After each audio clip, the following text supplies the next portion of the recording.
உங்க கனவை சொல்லுங்கன்னு சொல்லிருக்கோம். விடியல் பயணம் கொடுத்தோம். இன்னைக்கு எத்தனை கோடி மக்கள் அதில் பயனடைஞ்சிருக்கிறாங்க.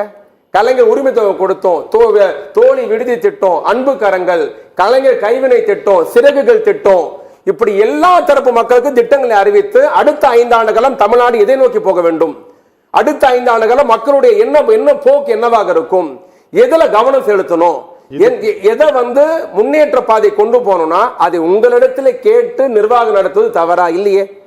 இதுக்கு ஒரு சாக்கு சொல்றாங்கன்னா, இப்ப கூட சொன்னாங்க தேர்தல் நேரத்தில் கொடுத்துட்டாங்க, இந்த வருஷம் பொங்கலுக்கு 3000 ரூபாய் கொடுத்தாங்க. இது யார் சொல்றது பாத்தீங்களா? கொடுமையா இருக்கு.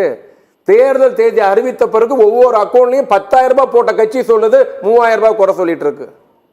தேர்தல் தேதி அறிவிக்கப்பட்ட பிறகு பீகாரில் 77 லட்சம் குடும்பங்களுக்கு 10,000 ரூபாய் போட்ட கட்சி எங்களை பார்த்து சொல்லுது நீங்க பொங்கலுக்கு 3000 ரூபாய் கொடுக்குறீங்க, இது தேர்தலுக்காக தந்ததுன்ட்டு.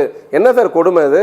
இது மக்களுக்கான ஆட்சி. மக்கள் தேவையை, உணர்வுகளை, கனவை அறிந்து நடத்துகிற முதலமைச்சர் நம்முடைய முதலமைச்சர் இருக்கிறார்.